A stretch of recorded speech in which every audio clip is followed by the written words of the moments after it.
Yesterday I asked the Minister what senior role was offered to the President of the Australian Human Rights Commission, what consultation occurred with other senior members of the government, and whether this role was offered with the authority of the Prime Minister. The Minister said she would come back to the House with an answer. What was the alternative role the government wanted Professor Triggs to take? Thank you, Madam Speaker. I can advise that no such offer was made. In light of the Foreign Minister's answer, how does that answer sit with this following exchange from estimates yesterday? Senator Wong: so a specific role was mentioned by the Attorney in his conversation with you. Mr Moratis, Secretary of Attorney General's Department: yes, and we conveyed that to Professor Triggs. Madam Speaker, yesterday in estimates, the Secretary of the Attorney General's Department said that no inducement was offered to Gillian Triggs and that she was not asked to resign. And, Madam Speaker, I have spoken to the Secretary of the Attorney General's Department this morning, and he confirmed to me that Professor Triggs was not asked to resign, that she was not offered an inducement to resign, and I would back the Secretary of the Attorney General's Department over anyone on that side.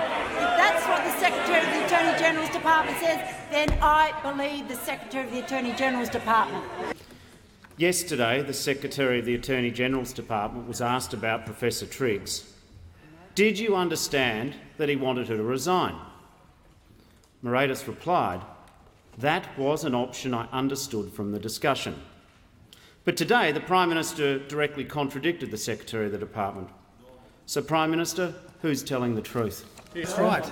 Not the Leader of the Opposition, Madam Speaker. Not the Leader of the Opposition. Now, Madam Speaker, I stand by the comments that I made in this Parliament yesterday. I stand by the comments I made earlier today in Sydney.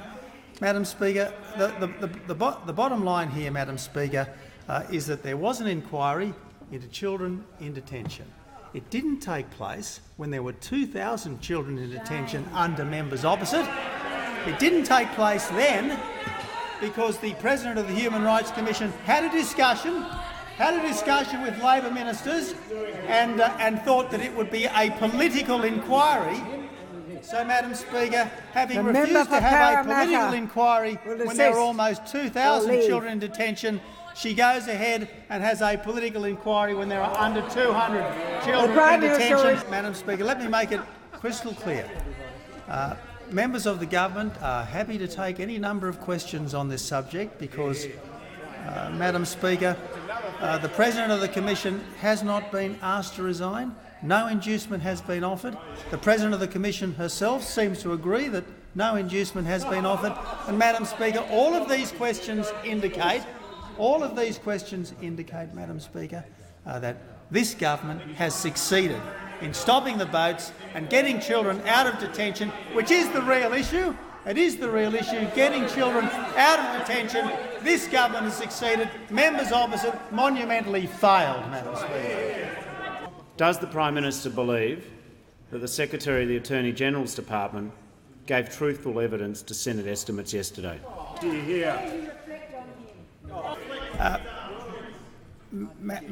Madam Speaker, of course I have full confidence in the Secretary of the Attorney General's Department, and I have absolute faith in the veracity of the Secretary of the Attorney General's Department. Madam Speaker, I welcome this line of questioning, though. Because what it emphasises is the core problem. The core problem, and this is why this government has lost confidence in the President of the Human Rights Commission, is that the President of the Human Rights Commission chose not to inquire into children in detention when there were almost 2,000 in detention because she consulted with Labor ministers and decided that the inquiry would be political.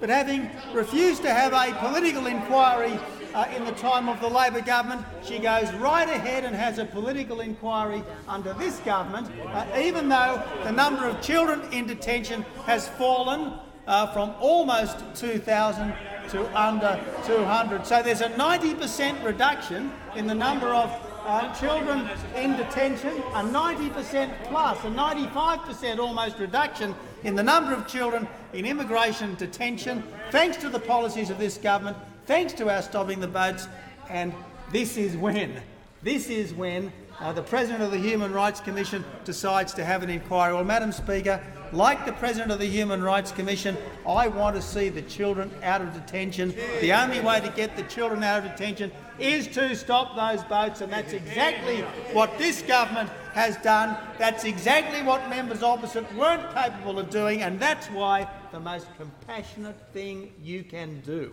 the best thing you can do, is stop the boats. You failed, we succeeded. Yeah. Well, I don't know what Shorten QC is trying to establish here, but all he is establishing is that he is not interested in the real issues that concern the Australian people. Yet again, Canberra insider nonsense. That's all this is.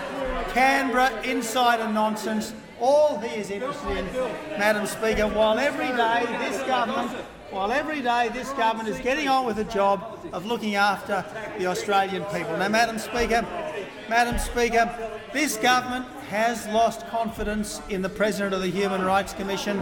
We've lost confidence in the President of the Human Rights Commission because she thought it was political to have an inquiry into children in detention when under Labor there were 2,000 of them, but somehow it was okay to have a politicised inquiry into children in detention when under this coalition government there's less than 200 of them. We have lost confidence in the President of the Human Rights Commission because, Madam Speaker, she thought it was somehow okay to recommend $300,000 in taxpayers' money, $300,000 in taxpayer money to be paid to someone who murdered his wife and his child. This is a wife and child murderer.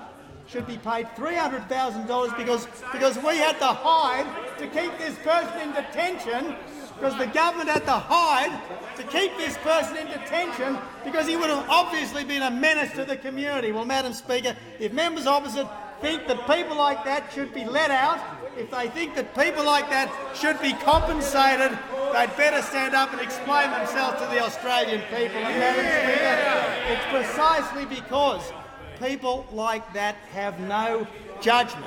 Members opposite have no judgment that they are engaging in this kind of petty nitpicking now. On my left.